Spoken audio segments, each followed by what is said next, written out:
성도 여러분 반갑습니다.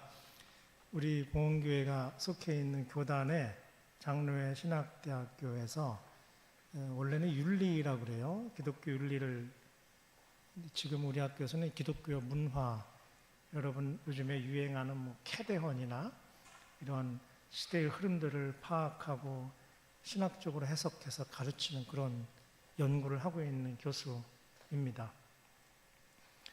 찬양을 하시는데 공명이 얼마나 잘 되는지, 제가 요 옆에 있는 학교 나왔거든요. 거기에 그 루스 채플이라는 채플이 있는데 그 채플하고 되게 비슷해요. 종종 제가 가서 예배도 드리고 하는데, 그래서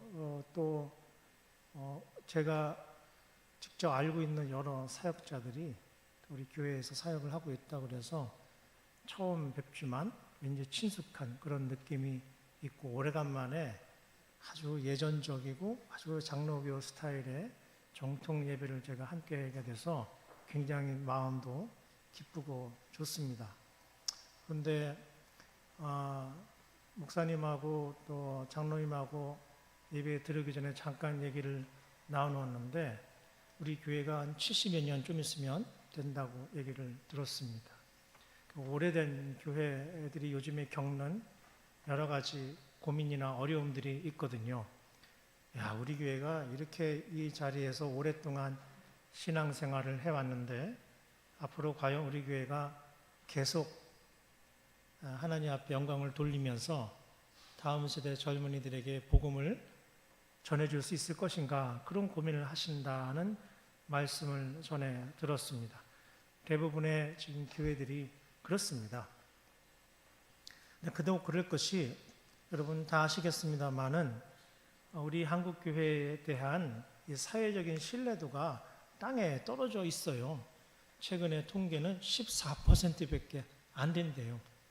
그러니까 우리가 무슨 얘기를 해도 우리 얘기를 별로 받아들이는 사람들이 없기 때문에 앞으로 복음을 어떻게 전해야 되나, 특별히 대학생들은 10명 중에 한두 명 있으면 많이 있을 정도로 교회 다니는 사람이 그렇다고 하니까, 이거 앞으로 한국교회가 어떻게 돼야 되나, 이런 고민은 사실 봉헌교회만이 아니고 우리 교단을 비롯해서 한국교회가 다 함께 직면하고 있는 그런 과제라고 할 수가 있겠습니다. 사실은 저는 강의를 하는 사람인데 오늘 말씀을 전하게 되겠지만, 그래도 제가 여러 교회를 다니면서 함께 나누었던 생각들을 오늘 말씀을 통해서 나누고자 합니다. 봉헌교회 예배를 보니까 되게 이렇게 조용하게 예배를 드리는 것 같아서 유머를 해도 되나 싶어가지고 좀 그렇습니다만은 제가 종종 하는 유머를 말씀을 드려보겠습니다. 혹시 우리 성도 여러분들 작년에 파리 올림픽이 있었어요. 파리 올림픽에서 역도 분야에서 메달을 딴 선수를 기억을 하세요? 기억 못 하실 것입니다. 그러면 제가 다시 여쭐게요. 우리나라의 대표적인 역도 선수 하면 누가 떠오르세요? 그럼 그분이 언제적 분인데 아직도 우리는 대표 선수를 장미란 선수로 기억을 하고 있습니다. 신앙도 아주 좋다는 소문이 있고요. 또 용인대 교수님이시고 또 차관까지도 지내셔서 행정력도 있고 여러 가지로 참 모범적인 선수라고 생각하고 있습니다. 이분이 한창 현역일 때 당시 SBS의 예능 프로그램이 있었는데요. 희망 캠프라는 그런 프로그램이 있었습니다. 저는 텔레비를 많이 봐요. 제가 문화를 분석하는 교수라 그런지 이런저런 영상물도 많이 봅니다. 지금 하늘나라 가신 저희 어머니 권사님이 새벽 예배 가시면 이렇게 기도를 하셨어요. 하나님, 우리 아들 제발 텔레비 좀 그만 보게 해달라고. 그럴 정도로. 근데 제가 어머니, 저 사실 그걸로 연구하는 그 사람이에요. 그래도 어르신이니까 잘 이해를 못 하셨는데 하여간 그때 제가 우연히 봤습니다. 이 장미란 선수가 역도한다는 걸 젊은 시절까지 숨기고 다녔다고 합니다.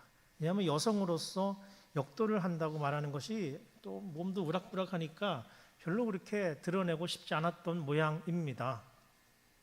그래서 누가 물어보면 그냥 운동해 라고 얘기를 했어요.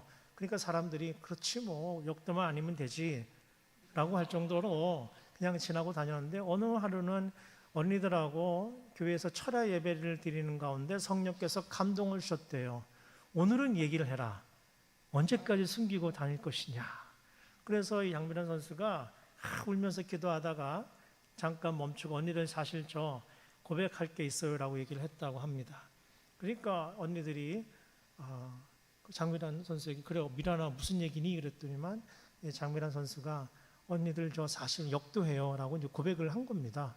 그러니까 언니들이 이 장미란 선수의 손을 꽉 잡으면서, 미란아 우리도 욕도하고 다른 사람 미워하기도 하고 다른 사람 질시하기도 하고, 다른 교회 같으면 많이 웃는데 이 교회는 지금 이해를 못하신 분들이 있으신 것 같아요.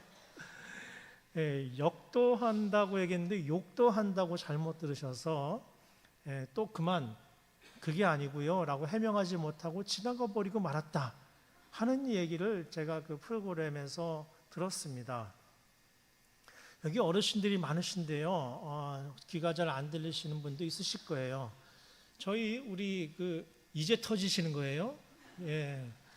우리 어머니 이제 하늘나라 가셨지만 이제 말년에 보니까 귀가 잘 안 들리셔서 보청기를 해드려야 되나 싶었는데 많이 비싼 것도 있더라고요. 굉장히 좋은 것들은. 어떤 김영감님이 생신 때 아드님이 아주 비싼 보청기를 해드렸나 봅니다. 평상시에 라이브를 계셨던 이 영감님께 이 비싼 보청기를 장착을 하고 냅다 달려가서, 이 영감 나와! 왜? 그러니까 우리 아들이 엄청 비싼 보청기를 해줬어 라고 얘기를 하면서 나와! 그러니까 나오셔가지고 그걸 얼마짜린데? 그러니까 김 영감님이 지금 12시야 이렇게 얘기를 했다는 것입니다. 성도 여러분, 이 엄숙한 예배 자리에 제가 장신대 교수가 와서 이렇게 재미난 얘기를 해드리는 이유가 뭐겠습니까? 여러분, 우리가 지금 살아가는 시대는요, 진심을 담아서 얘기한다고 해서 통하지 않는 시대입니다. 좋은 장치를 가지고 있다고 해서 그게 먹히지 않는 시대에 살아가고 있습니다. 예전에는 교회가 한창 부흥하고 한참 시끌벅적할 때, 이럴 때는요 우리 말을 믿었어요. 그러나 지금은 우리가 진심을 담아서 얘기를 해도 잘 전달이 안 되고, 더 중요한 것은 뭐냐 하면요, 상대방이 어떻게 알아듣느냐가 더 중요하다는 거예요. 상대방이 알아듣는 방식이 어떤 방식인지에 따라서 우리가 전달한 게 전달되느냐 마느냐가 결정되는 시대지, 우리가 열심을 다한다고 해서, 우리가 진심을 다한다고 해서 제대로 전달되는 시대가 아닌 시대에 우리가 살아가고 있다. 더 결정적인 것은 우리는 그리스도인 아니겠습니까? 우리가 우리 가족만, 내 자식만 하나님께 복받자고 살아가고 신앙하는 사람들이 아닙니다. 이 시대를 우리는 파송받은 사람들로 살아갈 사명이 있어요. 우리는 그저 운명적으로 갑자기 해프닝으로 태어난 게 아니라, 하나님이 이 시대에 하나님의 사명을 주고 우리를 이 시대에 보내셨다고 하는 신앙 고백을 가지고 있습니다. 봉헌교회 70여 년 동안 이 자리에서 이 지역을 책임지라고 우리를 파송하셨다라고 하는 신앙 고백 때문에 지금 이때까지 여기서 견디고 기도하면서 지켜내온 것입니다. 여러분, 이렇게 파송의 소명을 가지고 있는 사람들의 특징이 뭔지 아십니까? 그 특징은요, 여러분, 내가 어디에 파송받았지? 이 파송받은 곳에서 가장 절실한 필요가 뭐고 아픔이 뭐지? 이걸 분별할 수 있는 능력을 가지고 있느냐에 달려 있습니다. 캄보디아에 제가 한번 갔어요. 후배가 있더라고요. 이 후배가 이 캄보디아 사람들을 목회를 잘 하는데요, 한국말로 하는 거예요. 이리 오세요, 모이세요, 예배 드리십시다. 그러니까 이 캄보디아 사람들이 한국말을 다 알아들어요, 글쎄. 그래서 제가 물었습니다. 아니 어떻게 된 거야? K 한류 모릅니까? 지금 한류 때문에 한국어 배우고요, 한국어 이제 다 알아듣습니다. 제가 정신 못 차려. 지금 뭐 하는 거야? 아니, 선교사님이 지금 국위선양하러 왔어요? 한국어 가르치러 왔습니까? 선교사면 당연히 모름지기 이 지역의 언어를 배우고 캄보디아 사람들의 언어를 배우고 캄보디아 음식을 먹고 캄보디아 문화를 배워서 이 사람이 가장 잘 알아들을 수 있는 방법으로 복음을 전하는 게 선교사의 사명이지. 아니, 한국어 가르치러 왔어요? 이렇게 얘기하면 이제 상처받으니까 이렇게 얘기 안 하고요. 선교사님, 우리 주님이 천국의 언어를 버리고 이 땅에 오셔서 인간의 언어로 말하고 인간과 함께 같이 음식을 먹으면서 마국간으로 오시고 낮아지시고 성육신하신 거, 그거 우리의 모범입니다. 우리도 그렇게 복음 전하라고 하는 것 아니겠습니까? 그러니까 선교사님이 교수님, 제가 정말 생각을 잘못했습니다. 죄송합니다. 한국어는 한국어 어학당 만들어서 따로 가르치겠습니다. 이렇게 얘기를 하더라고요. 여러분, 우리는 대한예기수 장로회 통합측 교단이죠. 우리는 장로교회 후예들입니다. 깔뱅이 후예들입니다. 그리고 우리는 종교개혁의 후예들입니다. 종교개혁의 후예들은 가톨릭과 달리 우리 모두가 사제, 우리가 모두가 성직자라는 신앙 고백을 가지고 있습니다.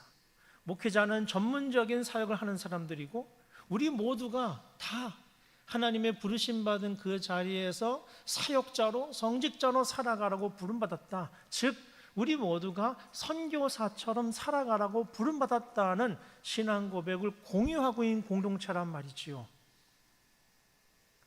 그러므로 우리 모두가 사실 해외에 있는 선교사만이 선교사가 아니고 우리는 생활 선교사, 사회 선교사, 직장 선교사로 살아가야 될 그런 사명이 있는 사람들입니다. 선교사회가 가장 중요한 게 뭡니까? 내가 말할 테니까 들어. 내가 진리를 선포할 거야. 너희들 들어. 이게 선교사의 태도가 아니지요. 어떻게 말하면 저 사람이 잘 이해할 수 있을까? 저 사람의 상처가 뭐지? 겉으로는 멀쩡하지만 저 사람의 고통은 뭐지? 더 넓혀서 생각하면 이 시대의 아픔은 뭐지? 이 시대의 사람들이 아파하는 이유가 뭐지? 우리나라가 지금 왜 고통스럽지?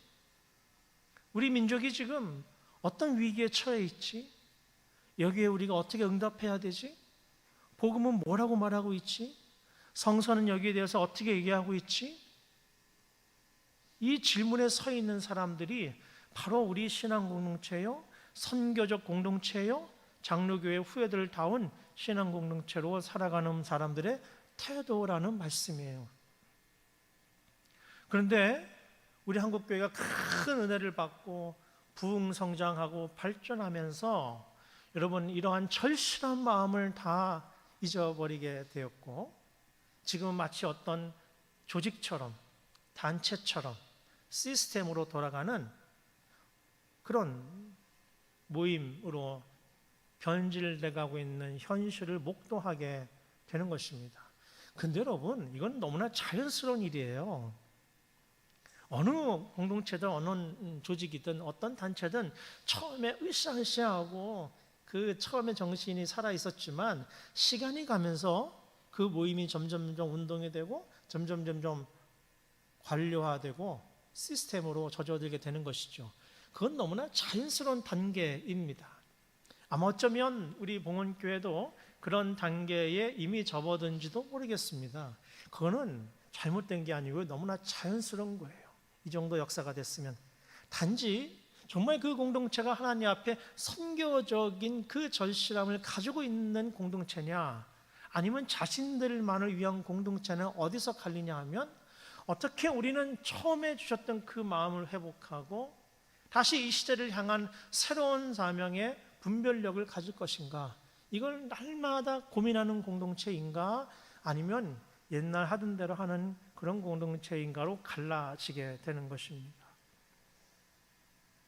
사단은 우리에게 속삭입니다. 에이, 하던 대로 해. 그리고 우리가 뭐 이렇게 할 일, 우리가 이렇게 능력이 많지가 않아. 그러나 우리 주님은 다르게 말씀하십니다. 내가 믿음이 있느냐? 믿음이 있다면, 작은 하나의 믿음이 있다면 저 산을 움직일 것이다. 마지막 세대에 믿는 자를 보겠느냐? 하나님의 말씀을 온전히 의지하고 너의 지식과 경험을 의지하지 않고 하나님의 말씀을 온전히 의지하고 믿음대로 사는 사람을 내가 마지막에 보겠느냐? 이렇게 주님께서는 이미 2000년 전에 말씀해 주신 바가 있습니다. 시간이 갈수록 체제로 굳어지고 딱딱해지는 것은 당연한 이치입니다. 사람도 마찬가지인 것입니다. 나이가 들어서 스트레칭을 하고 운동을 하지 않으면 뼈와 살이 금방 굳어지고 마는 것이죠. 모든 조직도 그렇습니다. 하물며 신앙 공동체는 더 단단한 유기적인 특성이 있기 때문에 더 그렇습니다. 오늘 우리가 함께 읽은 본문 말씀 그 이하의 말씀에는 여러분이 다 잘 아시는 교회를 몸으로 은유하는 말씀들이 있습니다. 교회는 몸이다. 몸의 머리는 우리 주님이시다. 우리는 다 지체다. 눈이고 귀고 팔이고 손이다. 이 지체들이 각자 활발하게 움직여야 이 몸이 활발해지고 주님께 영광이 된다. 이런 비유의 말씀이 있어요.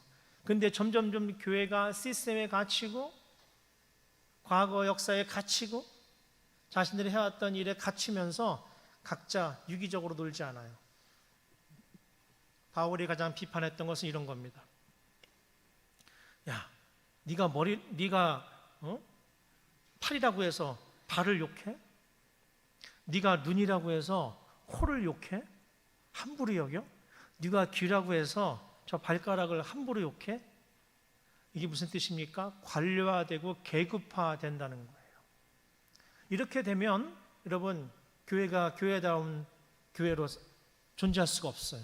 유기체적인 특징을 다 상실해 보여요. 오늘날 한국교회는 바로 이런 위험에 직면해 있습니다. 그러면 이 위기를 어떻게 하면 극복할 수 있을까요? 저는 초등학교 3학년 때 처음 교회를 다니게 됐습니다. 우리 아버지 사업이 부도가 나서요.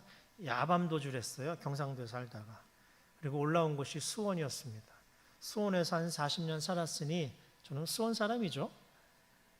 그때 아버지 사업이 망해서 야밤도주를 하지 않았더라면 우리 집안은 교회 다니는 사람이 전혀 없었기 때문에 믿음의 역사가 시작되지 않았을 거예요.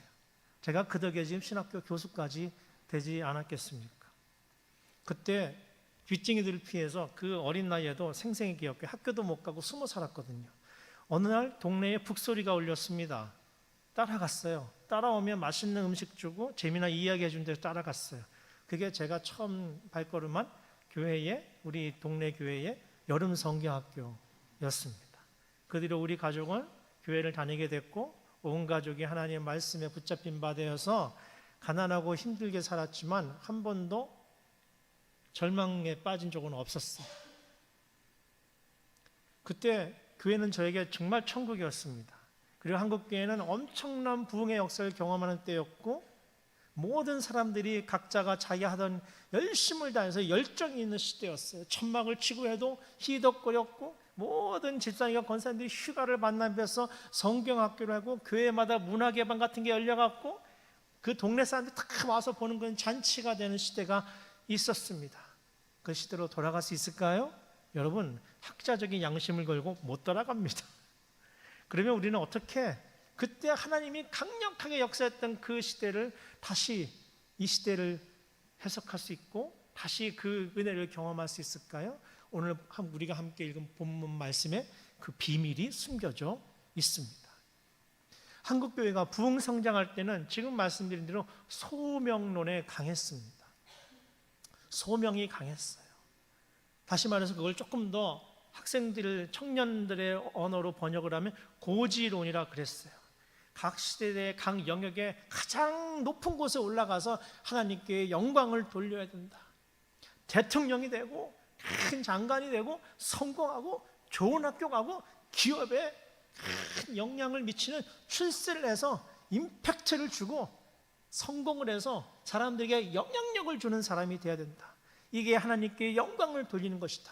바로 그 이 열정, 이 열심, 이 소명에 가득한 그런 마음들이 모아서 한국교회를 곳곳마다 부흥의 역사를 이루었고 가난한 사람들이 예수를 믿고 새로운 인생의 비밀을 알게 되었고 죽어가는 사람들이 절망을 딛고 희망을 얻게 되었어요. 그러나 시대가 흘러가면서 이 소명론은 변질되기 시작했습니다.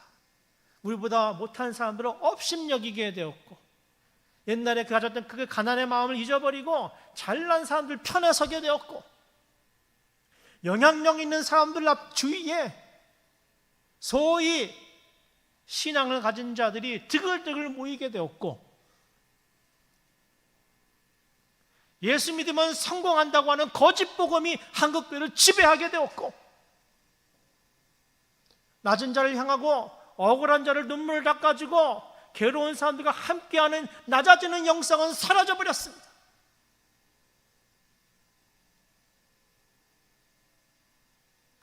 더 이상 이 소명론으로 한국교회가 유지되기가 어렵게 되었습니다. 그러나 돌이켜보면 이 소명론은 사실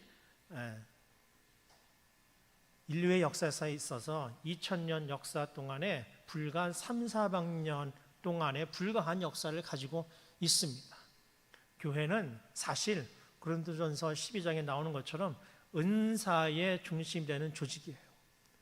각자의 은사가 하나님께서 부여하신 그 달란트대로 각자의 영역에서 각자의 자리에서 자기 역할을 최선을 다해서 한 몸을 이루어가는 것이 바로 교회의 본래의 모습이었습니다. 그동안 우리 하나님께서 우리 한국교회를 귀하게 쓰시기 위해서, 부흥시키기 위해서 소명론으로 열정으로 급박하게 키우셨다고 한다면, 이제 한국교회는 은사론을 주목하면서 각자가 주어진 그 달란트대로 곳곳에서 숨은 역할이라 할지라도 하나님이 주신 그 달란트를 최선을 다해서 발휘할 수 있는 그런 공동체가 되어야 합니다. 한 사람으로, 한 조직으로, 한 위원회로 모든 것들이 좌지우지되는 조직체는 이제는 기업도 살아남기가 어렵습니다. 기업도 살아남기 위해서, 정부도 살아남기 위해서 다양화하고 여러 사람들이 함께 움직이는 방식으로 재편하고 있습니다. 그러나 이것은 성경의 원리입니다. 이 모든 다양성의 원리, 민주적 원리는 바로 성경에서 나오는 것이었습니다. 고린도전서에는 여러 은사가 있다고 오늘 본문에서 말씀하고 있습니다. 특별히 7절에는 왜 다양한 은사가 있느냐, 유익하게 하려 함이라는 본문 말씀이 있습니다. 이 말은 우리나라 성경 말씀은 잘 그 의의가 드러나지 않습니다. 영어 성경에는 유익하게 하려 함이라, 그 뜻을 커먼 굿이라고 번역하고 있습니다. 공동의 선이지요. 한 사람의 유익이 아니라, 특정 집단의 유익이 아니라, 어떤 특정 소수의 이익이 아니라, 우리가 이렇게 다양한 사람들이고 다양한 은사를 가지고 있는 것은 우리 모두가 잘 되기 위함이다. 그게 성경의 정신이라는 겁니다. 여러분, 과연 이 시대에 가장 필요한 정신이 아니겠습니까? 정치권이 못하고 기업들이 못하는 바로 그 정신이 성경에 있다는 것이지요. 모든 사람들이 더불어 하나님의 형상답게 살아갈 수 있도록 하는 그 정신이 바로 교회의 원초적인 정신이었다는 것입니다. 교회가 교회다우면, 복음에 바로 서게 되면 모든 사람들이 하나님 앞에 복받는 공동체가 바로 신앙 공동체인 것입니다. 아브라함을 부르신 이유가 뭐였습니까? 내가 친척본 다윗 집을 떠나서 내가 지찰 땅으로 가라고 부르신 이유가 무엇이었겠습니까? 2절에 나옵니다. 내가 너로 큰 민족을 이루게 하겠다. 그러나 거기에 멈추지 않았습니다. 바로 야훼의 본뜻은 3절에 있었습니다. 너로 모든 백성들이, 모든 민족이 복을 얻게 하겠다. 바로 여기에 야훼의 뜻이 있었습니다. 복음은 그런 것입니다. 하나님의 형상으로 태어난 모든 사람들이 하나님의 복음 안에서 복을 누리고 행복하게 살아가는 모습, 이게 바로 성경에서 얘기하는 우리가 보내심 받은 이유인 것입니다. 우리는 다 각자 다른 모습입니다. 각자의 달란트가 다 다릅니다. 역량이 다릅니다. 잘난 사람, 못난 사람이 복음 안에는 없습니다. 그래서 갈라디아에서 바울은 뭐라고 말합니까? 그 당시로서는 상상할 수 없는 말씀을 선포합니다. 복음 안에서 남자나 여자나 종이나 자유자나 심지어는 유대인이나 헬라인이나 다 하나다. 이게 복음의 살아있는 정신입니다. 오늘 한국교회가 이 정신을, 이 메시지를 어떻게 실현할 수 있을지 깊이 고민해야 합니다. 남녀노소가 복음 안에서 하나가 되는 귀한 신앙 공동체, 각자의 역량이, 각자의 달란트가 발휘될 수 있는 공동체, 이 공동체를 어떻게 만들어갈 것인가, 이 질문 앞에 우리는 서 있습니다. 왜냐하면 우리는 선교사로 보냄받은 공동체이기 때문에 그렇습니다. 70년의 역사를 간직한 우리 봉헌교회 여러분, 지금까지 신앙을 이 자리에서 지켜오시느라 수고 많이 하셨습니다. 이제 다음 세대에 우리 신앙을 잘 전달해 줘야 할 우리 소명이 있습니다.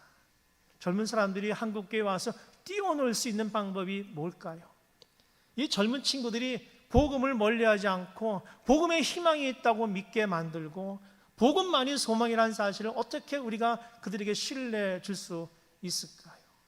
이 질문에 우리가 서 있습니다. 그것은 바로 이 젊은 세대들이 교회 안에서 뛰어놀게 하는, 그들의 달란트와 은사가 교회 안에서 발휘될 수 있도록 하는 공동체로 변해가는 것이 바로 성경이 요구하는 응답이라고 저는 믿습니다. 앞으로 봉헌교회가 이러한 하나님의 요청에 진지하게 응답하는 신앙 공동체가 되시기를 주의 이름으로 축원드립니다. 하나님 감사합니다. 우리를 이 시대에 파송하시고 불러주셨는데 우리가 이 시대의 고통과 아픔에 대해서 더 진지하게 대면하게 하시고, 특별히 우리에게 부여하신 은사와 달란트를 통해서 하나님께서 원하시는 그 사역들을 어떻게 실천해 나갈 수 있을지 깊이 고민하는 우리 봉헌교회 될 수 있도록 인도하여 주시옵소서. 예수님 이름으로 기도하옵나이다. 주신 말씀